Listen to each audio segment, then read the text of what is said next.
All right, hey everyone, Jeff here at stopthepirates.blogspot.com. Yeah, we do. We live under a military dictatorship here on the U.S. slave plantation. We're prisoners of war. We're captured. Um, and right now they're pulling back the curtain and showing you that the illusion is over of freedom and sovereignty and, uh, you know, representative form of government. It's all now executive orders, and we're going to do what we want to do. And by the way, we're going to kill as many of you as we can. It's a total psyop, and they don't have to shoot any more bullets. Okay, you're going to walk into the camp, or most people are, and you can see that happening already. It's a total psyop.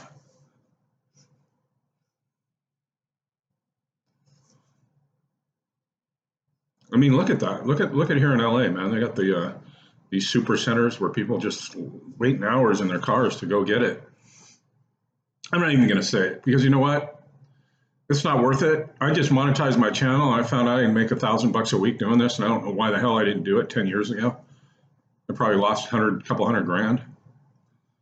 Anyway, if you're out there and you need money, make a YouTube channel. And it's not easy to get started, but do something you like doing. Talk about something, look at some of these videos. Every time I have a problem with my car, I go, oh, I'll go onto YouTube and type it in, and there's just some guy doing it. And it's got like 1 million views, and they're making bank.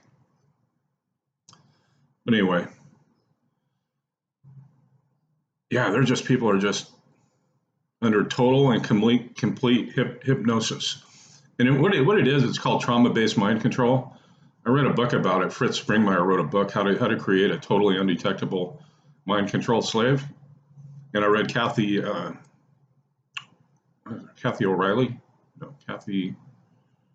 O'Brien. Kathy O'Brien's book. Read this. It's a PDF. Google it. Transformation of America. They have, the shit she says in there, and I think it's true because it's got to be. You know how many children go missing in the United States every year? Hundreds of thousands. And a lot of them are kept on military bases and cages and underground bases. And they're just tortured and mind controlled. When you torture somebody enough and starve them out and not give them water, and it's just horrific stuff. And it fractures, it honeycombs your mind.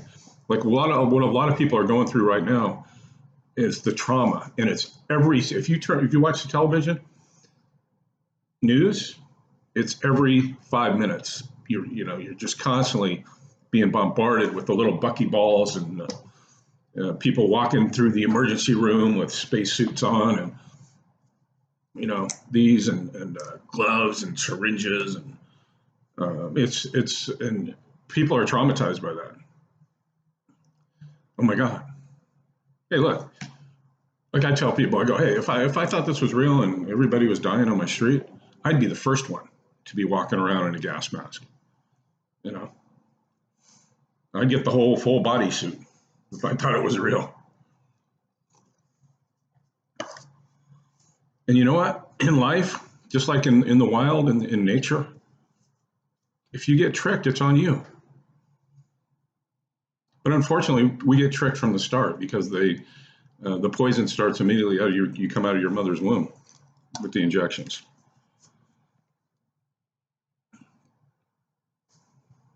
There would be a lot more geniuses in the world today if it wasn't for the amount of vaccinations that people get. Children, it's like I'm from the 70s now. If you don't look at that and go, oh, okay. These multinational pharmaceutical companies, the profit in this is bigger. It's bigger than war. Well, it is in a way. It is war, but it makes more money for them. And according to them, there's too many of us, and we might as well make money off them because they're not going to fight back. There's going to be travel restrictions, and it's just craziness every day. more and more. You're going to have to get a booster shot every year, every 6 months. I mean, come on, man. Come on, man. Don't you see it? I mean, homelessness is off the charts. If you don't have any money and you lost your job and you can't pay your rent or your mortgage, make a YouTube channel. I mean, just try anyway.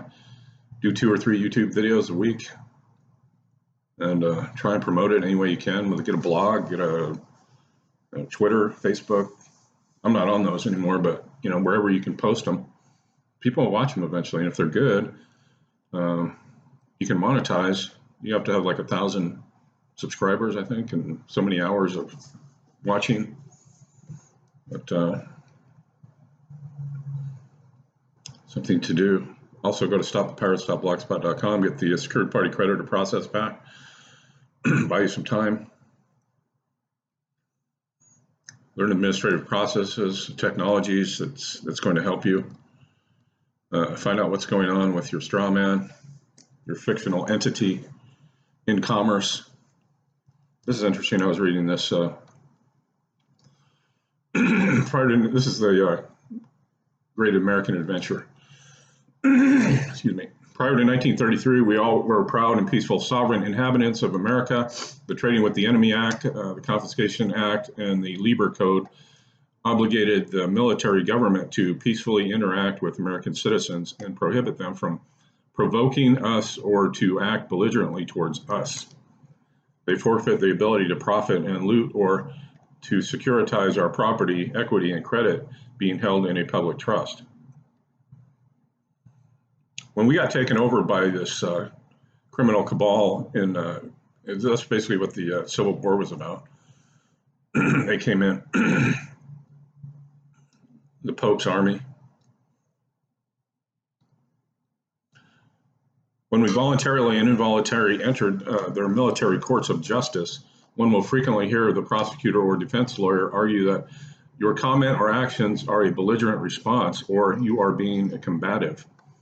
Keywords to inform you that you or someone else is about to be fleeced. Lawyers will even attempt to provoke you or your witness's anger in the court just so you or they behave belligerently towards them, and that is why they do that. Now, to prove these are military courts, under Regulation 84-10 of the Military Code and sections of the Administrative Procedures Act, and the presence of that military gold fringe flag on display in the courtroom instantly creates a state of emergency, meaning that the moment a police officer stopped you in the exercise of your right to life, liberty, and the pursuit of happiness, the police officer became a belligerent. He is armed and you're not. He displays a military rank and you're a civilian.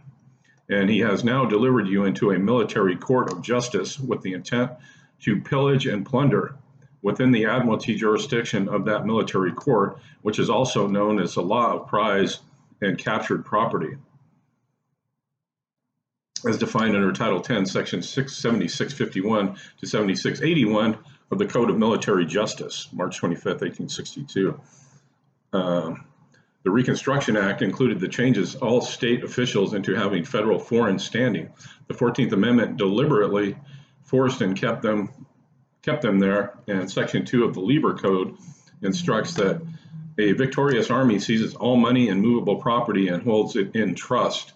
And this is exactly what the corporate United States government and state governments did and continue to do, because they now perceive themselves to be a victorious army.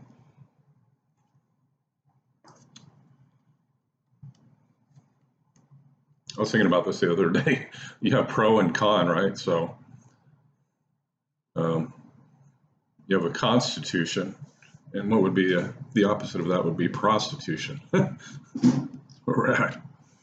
The corporate Congress, the corporate military government, and their corporate military courts of justice, however, discovered that they could not gain access to those public trusts deposited into the Federal Reserve System, which they had created using our birth registration forms, Social Security registration forms, licenses, personal property, deeds, promissory notes, equity, and credit without including our individual persons into the bankruptcy of the United States Treasury of 1933. So they cleverly denied our personal sovereignty and converted our persons into an appellation, which is a corporate fiction or straw man, your name in all caps, and identified us by writing our birth names in all capital letters. It's not you, it's your corporation. All of our licenses and documents now reflect this appellation.